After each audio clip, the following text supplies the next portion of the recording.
MenScape, the podcast with Carl.J. Ashley, and proudly sponsored by the Functional Naturopathic Clinic.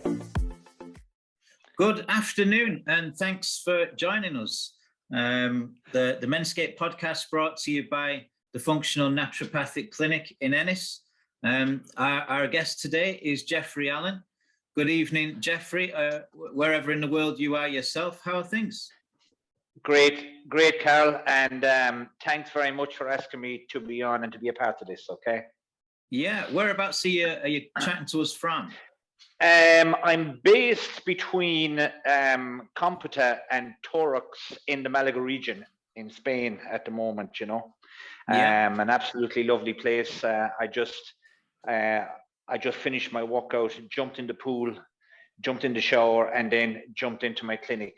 Right, and here I am. You know, that sounds like a positive lifestyle.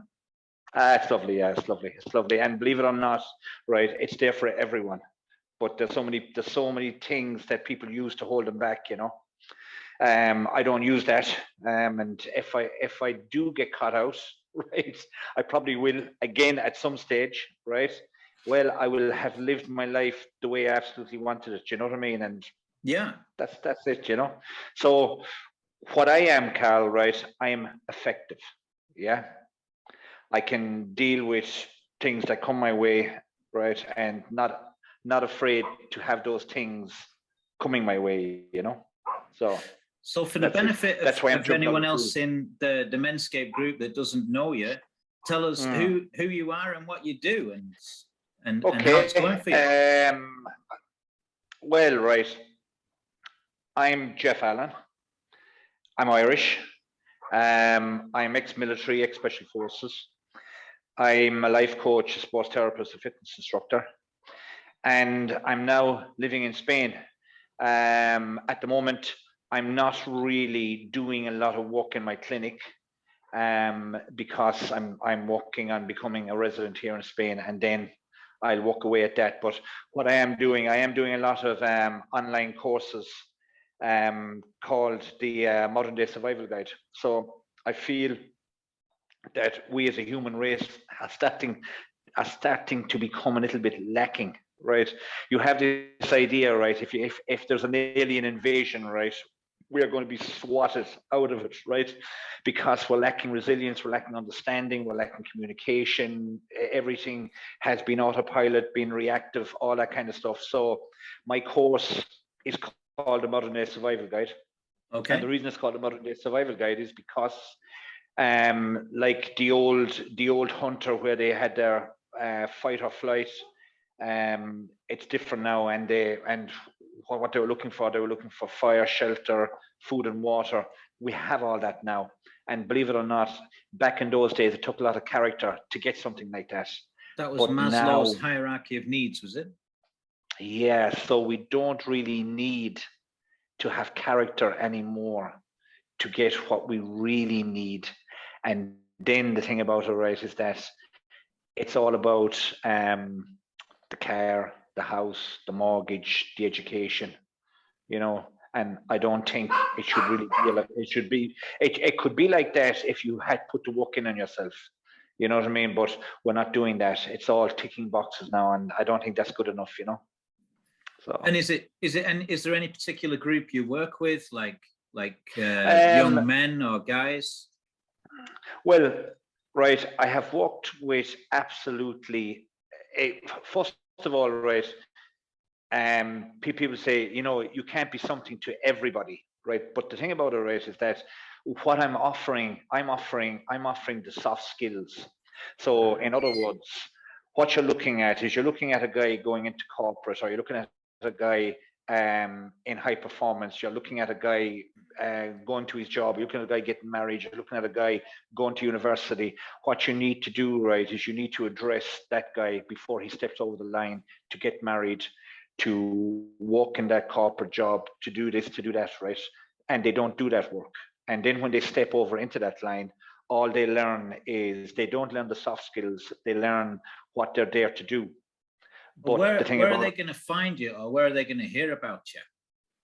Well, a lot of my, I suppose a lot of my marketing is on social media under Jeffrey J. Allen and Facebook, Instagram, LinkedIn as well. But that's mainly what I do, you know. I don't get too pressured, Carl, in pushing the course, right? Yeah. I have a course. I have a course now starting on the 12th of May again, right? And believe it or not, if I have, I would like to have The 12th of July, 10 is it? guys. Yeah, I'd like to have 10 people doing it. But, you know, if there was 3 people doing it, I'm quite happy, because what it does, right, it just gets you a little bit closer to those 3 people as well. You know what I mean? So it's a different course with 10 and a different course with 3. But I enjoy doing the course with 3 or 10. You know what I mean? Right. I'm still constantly focusing on myself all the time. Most on my life health. coaches are actually, yeah, very much in the business of having their own high performance coach or their own life coach, because they understand the value of it. Yeah. You know, but you know, like I said to you there, right, just before I came up here, I did a weight session. I jumped in the pool, I had the shower, and I came up here. I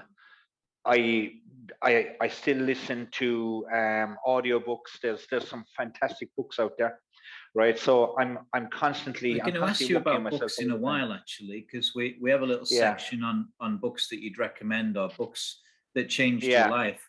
But for just to close in and home in and close off on who you are and what you do. So you're a life coach. You run courses. You don't target any particular group for the courses, but you've identified that people with changes going on in their life, or they may be at a point in life where there's a big thing coming up, like they're getting married or like they're getting a new job, or and they're not sure what way to go, and so they might consult you for some advice or some of the benefit of your experience.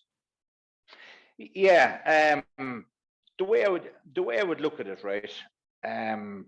For instance, Carl, I went to rock bottom at one stage, right? Yeah, and myself. I was lucky enough to have a life coach course done that I had ignored, right? And then when I was on the edge of that cliff, I had to turn around. I had to either jump off the cliff, or I had to turn around and say, okay, I got to figure this out. And luckily enough, right, I had a life coach course done. And then during my rock bottom period, what I did is I also did the foundation course in counselling, right? And it was like I suppose I wasn't being counseled for a year, but I was in like a counseling, a personal development kind of thing for a year, right? That brought me out of it as well. But then, right, with those courses, it allowed me to put all the pieces together and start building again. So what I looked at, right, is that, first of all, I went rock bottom from a business that I was running. I was running it. I owned it. I was running it for about 7 years, running it very, very successfully. Driving a brand new Jeep, right? My wife was the same. We were living. We were living in a lovely 4-bedroomed house, right? And then the recession happened, and I lost everything. But what we had done, right, is we had remortgaged as well. And my insurance, for instance, right, was 25,000 a year. It was paintball, and we had Canadian canoeing on the Black Water, and mountain navigation, and companies coming from team building, and I had that former Special Forces tag that was kind of drawing people as well, right? But money was falling off the table, right? Honestly, it was. And then the recession happened, and I struggled to keep it open for about 2 years, and then I ended up going into debt and the whole lot, right? And then I had to figure out, right? I lost the house, I lost the cars, the marriage broke up. My father had died around the same time. I had got a hip operation around that time as well, not because I was old, because I fell off a motocross bike, right, and got injured. You But had it all going I on. remember, yeah, but I remember, Carl, right, waking Yeah. up at 3 o'clock in the morning, in my house that was about to be repossessed, all alone, and I picking up a bill of €9,000, and the bill was warning me, right, that if I didn't pay it, that they would come and they would take whatever was left or whatever, right. So I said to myself, to my subconscious mind, okay, that'll take you wherever you instruct us. I have enough, right? And luckily enough, that my conscious mind had the ability to plant the let's get this back on track again, right? And what I did, right, is I phoned that crowd the next morning. Now, this is me taking responsibility for my awareness, of course, right? I phoned that crowd the next morning. I didn't ignore it. And I told them my story of marriage broke, business gone, house gone, nothing left.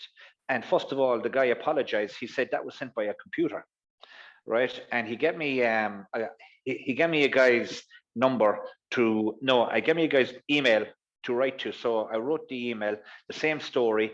And about a week after that, an email came back to me, and also a letter came back saying that that bill is cancelled, right? Now, that was €9,000 worth of a bill, and they cancelled it. And the reason they cancelled it around that time, I feel, is because there was a lot of people committing suicide, right? Okay. There was husbands and fathers being found hanging inside in the house when the family comes home, thinking that it would be easier on the family if they weren't there anymore, right? So it was a very, very dangerous time, right? So then, right, what I decided, okay, I can do this now as well as that, Carl, right? And during all this kind of work, right, as well as that, I found out that I had post-traumatic stress disorder.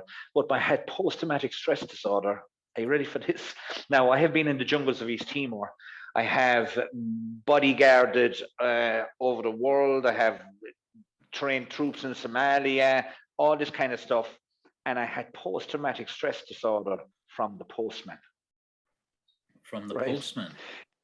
Yes, Delivering because 9 grand bills. Every time the postman came, it was bad news. It was through divorce court, it was through bills, it was through the business.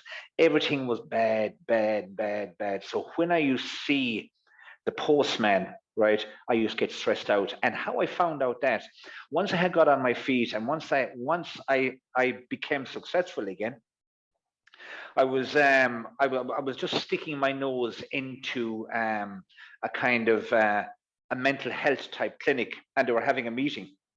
And I said, what we don't really find, right? We find treatment for people that suffer from mental health problems, but we don't have a lot of people that are involved in the prevention of mental health, of bad mental health. If right? anything, society kind of causes and creates a lot of it. Yes, yes. But the thing about it, right, is that that's mainly what I do. So like, Carl, you come on my course, right, and I say, Carl, right, what are you looking for? And you say, well, I have a busy time now at the moment. There's a lot of stuff going on, right, that I would like to understand better. And of course, I'd like to understand me within that busy time, right? And that's not bad mental health. That's just you coming, right, and you getting your head right and getting an understanding and becoming, like I said at the start of the program, becoming effective, right? So in other words, right, I can deal with that problem. You know what I mean? Like all these concerns, right? And it's good to have them, right? Well, I can effectively affect them in a positive way, right? So anyway, I looked at it then, and so I said that the best thing about what I did, Carl, right, is that I teach it the kind of the other way around, where I feel that people go to university and they become psychologists and they do all this kind of stuff, right? And they're probably lacking a lot in experience, right? But I mainly coach from my experience through my qualifications, right? So because my qualifications allowed me to look at the experiences that I was having and allowing me to understand them that much better. So I'm kind of the guy that has gone through all of this and helping people that are going through it as well, but don't understand it. So I was able to go through it, but I was able to understand a lot of it, and I was able to assess it as well. So I'm kind of gone to the stage now, right, where I'm kind of looking at an end result of someone being mentally, physically, spiritually, and financially strong, right? And I'm also looking at them building a foundation of proper diet, proper exercise, proper sleep, proper relaxation, proper relationships, and do the work that they enjoy, right? Now, the thing about that, right, is that people say, mental health, physically, diet, sleep, relaxation, what's that about? Well, if you can get that right, okay, that's half the battle. So in other words, right, I would put a post up there on Facebook, and I would turn around and say that I am my own doctor. And I know that people cringe when a guy would say that. How can he say that? Like doctors are in hospitals, and they go in and you X-ray and you do this and you do that. But I am in the business of prevention, right? Food is medicine. You're taking Yes. responsibility for your own health and what you consume, Yes. whether it's psychologically or physically. Yeah. And believe it or not, I Googled what a doctor means, and I think briefly, roughly, it explains that a doctor is someone you go to when you're sick, right? But a doctor should be someone that should be in the middle of the community, right? Saying, hey, you shouldn't really do that because you're going to get sick. You shouldn't be doing this. You shouldn't be, you know what I mean? You should be going to companies and saying, like that night shift, right? That guy shouldn't be doing it all the time because he's working in the dark and he's sleeping in the light, and he really needs to, you know what I mean? It's kind of, there's a lot of stuff going on that people don't really realize. You know what I mean? Probably, if it was left go, or if it's going to develop, half the population are going to be sleeping during the day, and the other half are going to be working at nighttime, right? And we need our sunlight, right? And we need our night sleep as well. And we work with the turning of the moon and the rising of the sun and all that kind of stuff. So people are suffering as well, even as simple as that. I was even looking at something there recently, Carl, right? Yeah. And what they were talking about is they were talking about that when you wear sunglasses, what the sunglasses lets the body see is that you're in the shade, right? So the skin pigment protection doesn't activate because it thinks you're in the shade, because your eyes are biologically kind of a thing. Evolved. Yes, it kind of tells you that you're in the sun or you're out of the sun. But when you're wearing shades, it tells you you're in the shade. You know what I mean?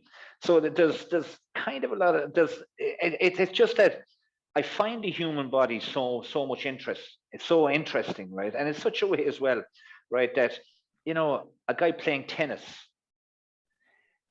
the sound, the touch of the ball, and the vibration of the racket all happen at the same time, but it doesn't. But your body allows that to happen at the same time, which is crazy. They all happen at different times. You know what I mean? Right?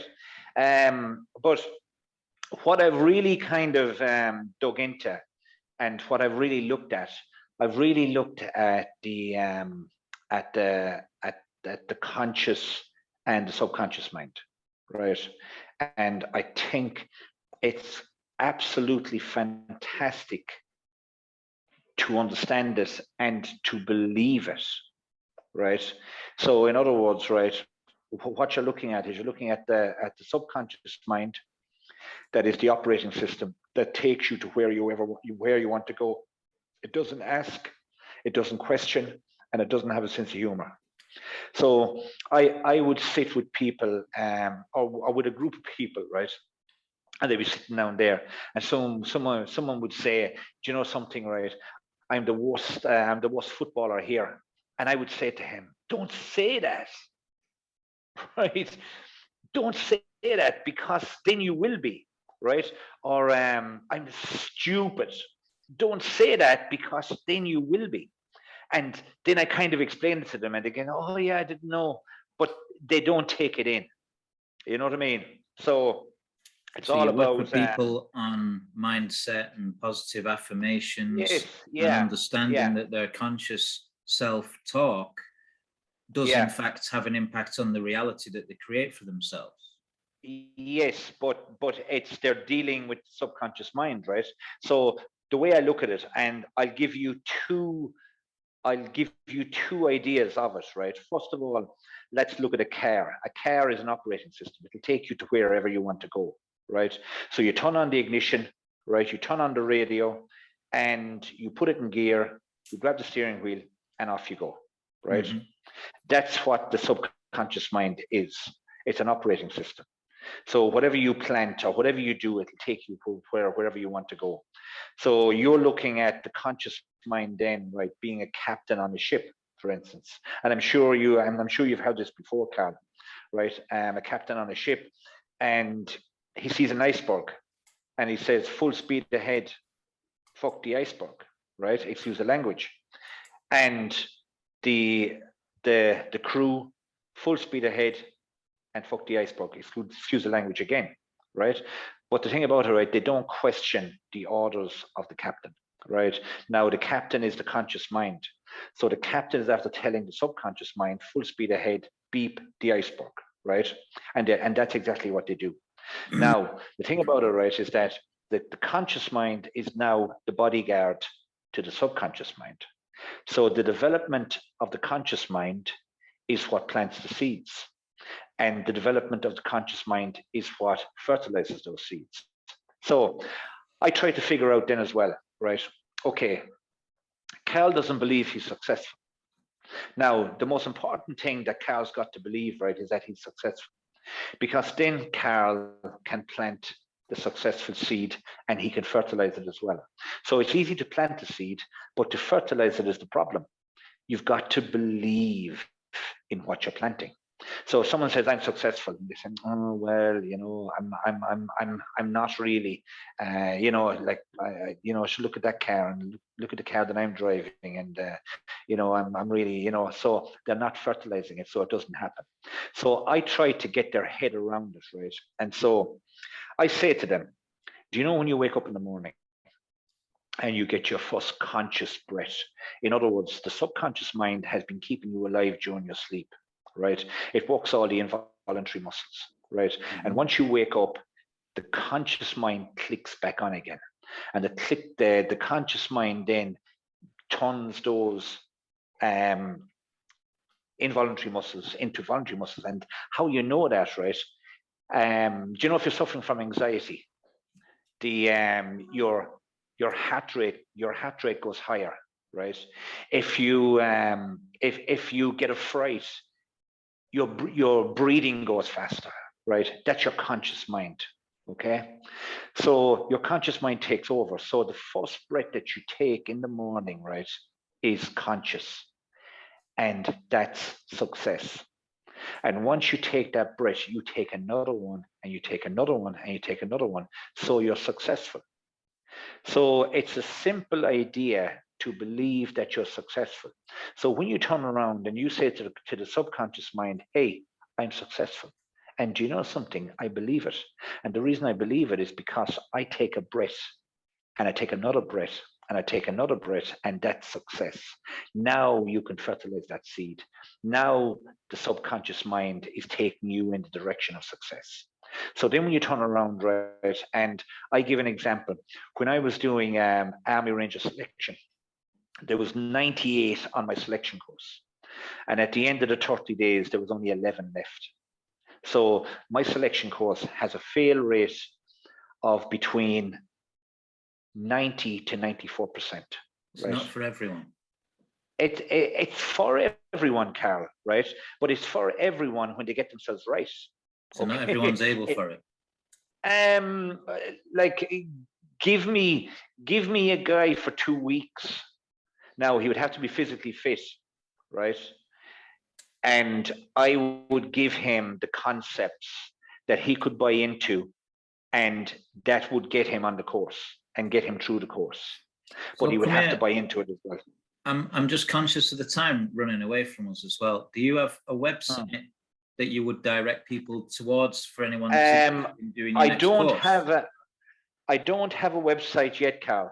Right. I had one, but I kind of left it go because I wasn't really using it. You know what I mean? Right. So what we'll do is Dee kindly edits these video podcasts for me, and what she'll do is she'll put under your visage there your Facebook page details then, and people can get in touch with you on Facebook if there's no website we can use. Yeah. Yeah, and perfect. Yeah. On Facebook, you have a massive following as well. You could just post something like "Good morning, how are you all?"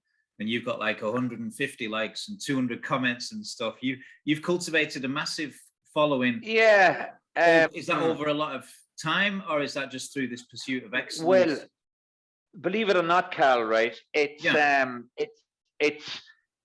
taking people off your friend list that are not engaging, and putting other people on that you think might engage, and then getting rid, putting on, putting on, right? And to try and build a kind of an engaging group. Community. For instance, I'm doing a 30-day plank challenge now, and it started today, and I think I have about maybe 35 people on it, right? But I only put it up yesterday. I think I put it up yesterday. You know what I mean, right? And this is going to be enjoyable. And the thing about it, right, is that it allows people to understand themselves as well, because I'll be explaining things about core strength and all that. People, people don't understand anything. Right? They understand what their job is, but they don't understand how fantastic their body and minds are, right? So thank you. I like that idea. So if you are tapped into this awareness that you don't have to be a religious person, but your existence is divine will manifest in the body of a man, and you have the power to create the reality of your choosing, of your heart's desire. And you might say this to someone and they'd look at you like you're cuckoo. Because if they grew up in the 70s in Manchester, they were drilled in with this idea that life's a bitch, you marry one, you die, it fucking rains, it doesn't rain, it pours. And, and so you have to basically unlearn or deprogram yourself from any sort of negative viewpoints about who you are, your life, and what you do. And unlearning that process, a lot of us, we go through severe hardships ourselves personally before we're able to then teach others or help others or help others heal, And I think that's been part of your journey from what you're saying. I look at it as well, Carl, right? Social media as well can be, it looks as if the motivational posts, right, are coming from people that know stuff, right? But I know stuff, and some of the social media that they're putting out there, right, kind of things like it's good to fail. You know what I mean? Hey man, I failed. I continuously failed, right?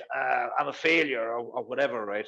But the thing about it, right, is that if you're telling your subconscious mind that it's good to fail, well, that's where it's going to take you, right?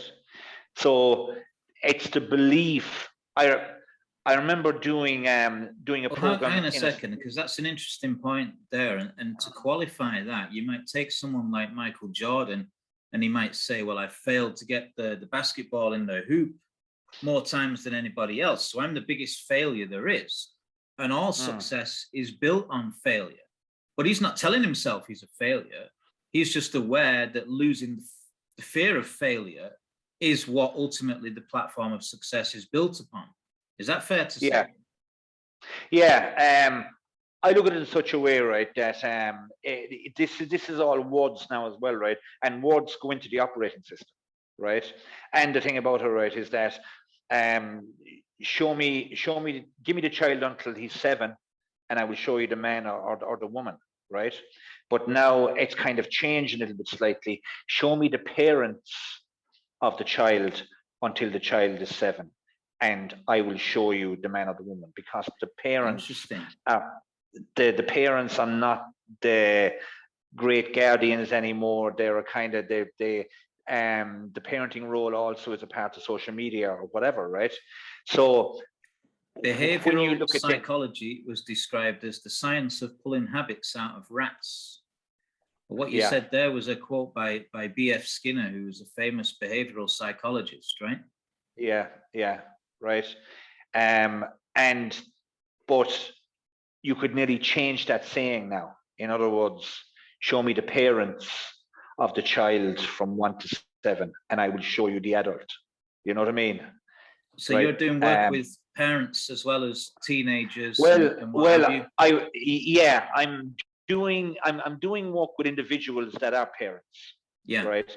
But I'm not specifically doing a parenting thing, but it would be fantastic if I would get a husband and wife or a parent or 2 parents, right, and get them to work interdependently on that little 0 to 7 soul, and give them the confidence and the strength and the courage and the idea of success, and then move them on. It's kind of like when a kid goes to school, just the last part of the connection between the child and the parent, as the child goes into school, he or she turns around and says, "Be careful in there," right?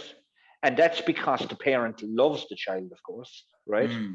But what does the child hear? The child hears, "Hey, school is dangerous," right? Where I'd be shouting at my kid, "Always get to the high ground. You can dominate them from there." Right. Okay. So you're pushing them on, and you're encouraging them, but you're bringing fear into them, right? And then, of course, right, fear, right? Fear is fear, but when you feel the fear, like the book, and do it anyway, that's courage, right? So I have assessed then in my own personal self, am I courageous? And of course I am. But the reason is that I was claustrophobic, and I went into a tunnel in my selection course, right? And a claustrophobic person shouldn't really go in there, but I was fearful of it, but I still went in there. So that means that I'm courageous. So I felt the fear. I didn't allow it to affect me, right? And I moved on through it. So feeling the fear and doing it anyway, it's okay to be afraid. It's okay to feel the fear. But the thing about it, right, people feel the fear and it stops them, right?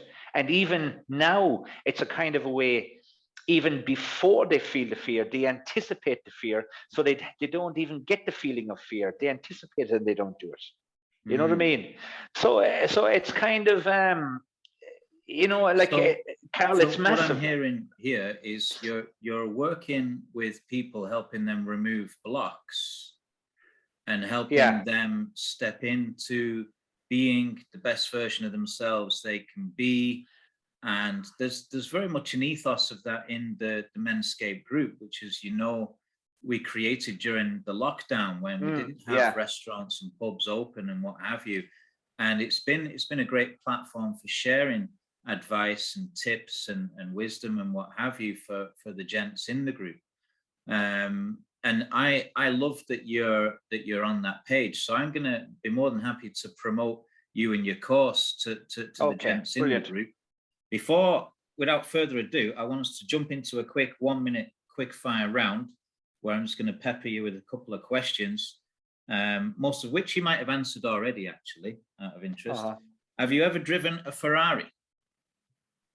I've never driven a Ferrari, but I've driven a Porsche. Have you ever ridden a horse? I've never ridden a horse, but I've ridden a pony. Have you ever been abducted by aliens? I have never been abducted, as far as I know. Have you children? I have 3 kids.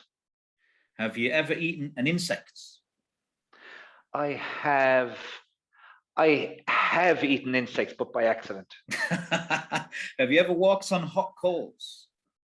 I have never walked on hot coal. Have you ever cheated death? Have I ever cheated death? Yes, about 2 years ago I did.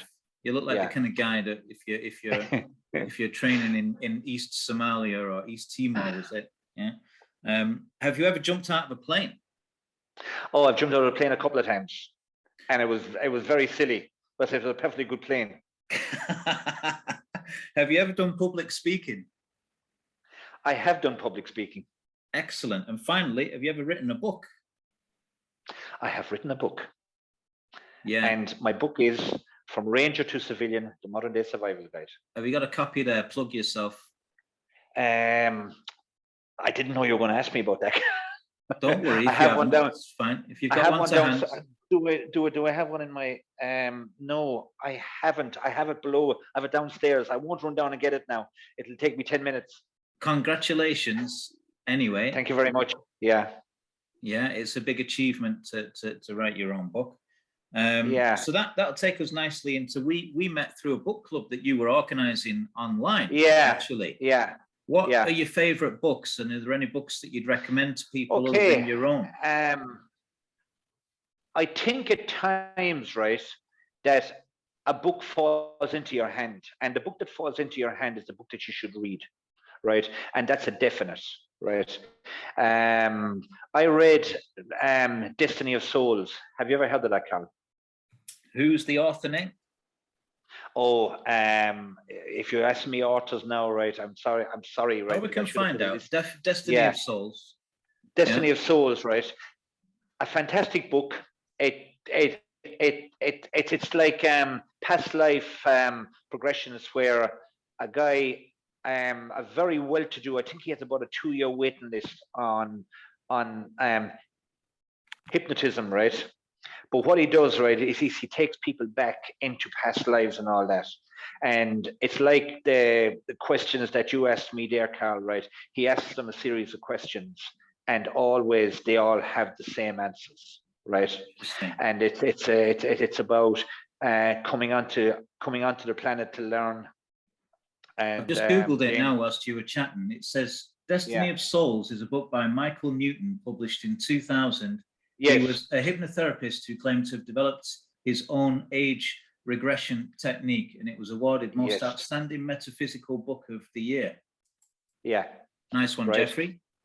And the thing about it, Carl, right, that book was handed to me, right? So you took the hints. Yeah, and it was handed to me because my father passed away, right?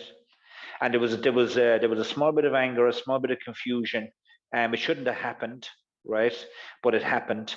And this guy said, you know something, you've got to read Destiny of Souls. And it's not about the grief, the anger, it's about the soul returning. The soul, that this was predestined to happen, right? So everything that we do, me talking to you, we become different people once we disengage and we engage with someone else. So we're constantly changing and evolving, right? So that kind of woke that up for me, and I was kind of to me that's not a revolutionary idea. I'm just like, and I'm like, that's, it's easy for me to accept that because that's my day to day. But for a lot of people, I'd say they might be a bit, that's a bit mind blowing or whatever. But what it is, Carl, right? It's a concept, right? So I look at it, right, that planet Earth is one of our universities, right? For sure. And we go to learn difficult in the universe, I believe. I really, really think so, right? It's and probably one of the most difficult, but one of the simplest, right? But it helps to think of it in terms of a dimension rather than a planet. Yeah. But so it's a Pacific university, right? And as you can see, the world is a stage, right? Where you have a war in the Ukraine, you had coronavirus, you had this, you had that, you have poverty in Africa, where Europeans and Americans are trying to put shoes on African kids instead of feeding them because they feel that they're uncomfortable walking around barefoot, but they live like that. Then what you're looking at, right, is you're looking at you're living in your own world then as well, because I hold so much personal information and so much thinking and so much learning, right, that I do live in my own world, right? And the saying that I love is that you don't see the world as it is, you see it as you are. So it's your world. So right? any other books that jump out at you to mention, other than Destiny of Souls? A very simple changed your book, life, right? or that you'd recommend to others? Yeah, a very simple book is Counselling for Toad, right? Sorry? Counselling for Toad. Go on. And what it is, right? It's a kind of a run off the wind in the willows. Yes. Where Toad, Badger and Rat and all that kind of stuff, they're all best buddies, right? But Toad has been feeling down, right? Yes. And Toad goes to Crane, right? Who's a counselor.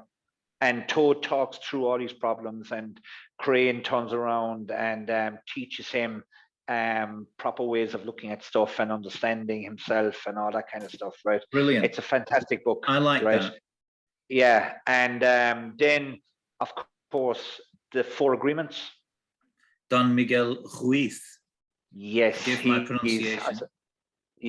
He's probably in the top 100 spiritual leaders in the world at the moment, right? That's one of the books that changed my life for sure. Yes, after my dad died and my marriage broke down. Yeah. And they're not taking things personally in particular. Yes. We could speak for an hour just on that book alone. I guarantee you. Yeah. Yeah. But also, Carl, right? In other words, not taking it personally, right? But being impeccable with your own word. Without sin. Impeccability. Yes. Yeah. Yes, right. And but then again, right, what you've got to do, right, is you've got to have a non-judgmental type head on you. You know what I mean? Right. And that allows you to be impeccable with your word, but and not to damage people directly or indirectly. In other words, whispering in someone else's ear about how bad that other person is or whatever, or shouting and roaring at someone and putting them down. Putting that into practice, you avoid being a gossip or tolerating gossip. Yeah. And also this idea of living without regret. So if you give your best every single day, even if things don't work out for you, you can't beat yourself up, because all you can do is do your best, right? Yeah, but also, Carl, right, coming back to failure, if you're doing your best, you're not failing. You're only making mistakes. But if you're not doing your best, you're failing. Brilliant. Because you're not taking responsibility for your actions. You're not putting in proper planning, proper action. You're not building from foundations, getting results and maintaining them.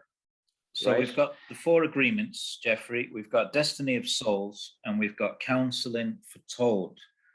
Yeah, and then I have a load of them, right? I'm sure you do. But then you have Rich Dad Poor Dad. Robert Kiyosaki. It is a fantastic book. Yeah. Right? And it gives an idea as well, right? There was just two things I'm picking out of it, right? Is of course, right, assets and liabilities. Okay. A lot of people are spending their money on liabilities when they should be spending it on assets. And always pay yourself before you pay anybody else. And also, great opportunities are not seen by the eye, but seen by the mind, right? So that's a mind development as well. And also, employers will pay just barely enough to an employee to get the job done. And the employee will do only as much work to get the money. And it shouldn't be like that. It should be in a state of a guy coming and loving to do work, and then building an interdependent relationship with his boss that the two of them trust, and they enjoy each other and all that kind of stuff as well. But that doesn't happen either. So I'm coming cutting from across which you I put again, it. Jeffrey. Sorry, we're just under pressure for time here now. And before I go into the 1 minute quickfire round to finish, what was your best holiday or trip abroad and why? My best holiday abroad, right? And Or I've had a lot abroad. of them. Yeah. Okay. My best trip abroad would have been overseas in East Timor with Where is the East Army Timor Rangers. for the benefit of those East, that don't know East it? Timor would be kind of northern Australia, kind of mainly Darwin, northern, and it would be close to Indonesia as well. Sounds right? quite remote. Yes, it was kind of we were doing jungle work. We were tracking militia. We were a special forces unit, and we were the quick reaction to the Australian and the New Zealand armies, right? And what made the trip is the quality of the guys that were working there with you. Each and every one of them, right? We were all singing off the same hymn book. We all had passed selection, where we had all gone in through that 90 to 94% fail rate and grouped in. You know what I mean? So it was fantastic. You were la creme de la creme. Yes, and I'm quite proud of it, and quite happy to broadcast it as well. You know. So, without further ado, because I know you need to leave us, last 1 minute quick fire round. Aldi or Lidl? Aldi and Lidl. Pizza or Chinese? Pizza. Blonde or brunette? Brunette, of course. Manchester or Liverpool? Oh, Liverpool. Hurling or rugby? Hurling. Brown or pink? Brown. Kerry or Dublin? Kerry. England or Germany? England. Gardening or gym? Gym. Boccherini or Echo and the Bunnymen? Echo and the Bunnymen. Jazz or funk? Jazz. House or techno? I'm not really into any of that. One. Onions or carrots? Onions. I like carrots too. Brazil or Argentina? Argentina. Seaweed or cabbage? Cabbage. Silver or gold? Gold. Sun or moon? Sun. Beer or wine? Beer, wine. Meat or cheese? Cheese. And finally, beach or forest? I think beach now. Yeah. Different beaches in Spain. Yeah. Excellent. So we've taken up about 50 minutes of your time there. Brilliant. Thanks for Carl. being a guest on the MenScape, the podcast. This will go out on I suppose the next week or so, July 2022. And you might remind us again what your book is called. It's Ranger to Civilian, the Modern Day Survival Guide. Modern Day Survival Guide. Yeah. There's a bit of my story in it, but it's mainly a personal development book, and it's kind of really the kind of stuff that we've talked about in this podcast, Carl. You know. Excellent. And where can I buy a copy? You can order it from Amazon, right? Okay. And you can just put it in the search or whatever, and it pops up. Yeah, so we'll put in a link to your Facebook page, and any of the gents in the MenScape group or further afield, we'll put this out on YouTube as well, can get in touch with you. Thanks so much for the chit chats today. I hope you will have very welcome. A fantastic evening, and good luck for your course in July, Jeffrey. Yeah, I'm sure it'll be of benefit to all of the participants. I'm just heading off now to walking football over 50. And I'm playing football with guys that are ranging between 75 years of age and 50 years of age. Right. Fantastic. No contact. Okay, Carl, thank you very much. You're welcome. God bless. Okay. MenScape, the podcast with Carl.J. Ashley.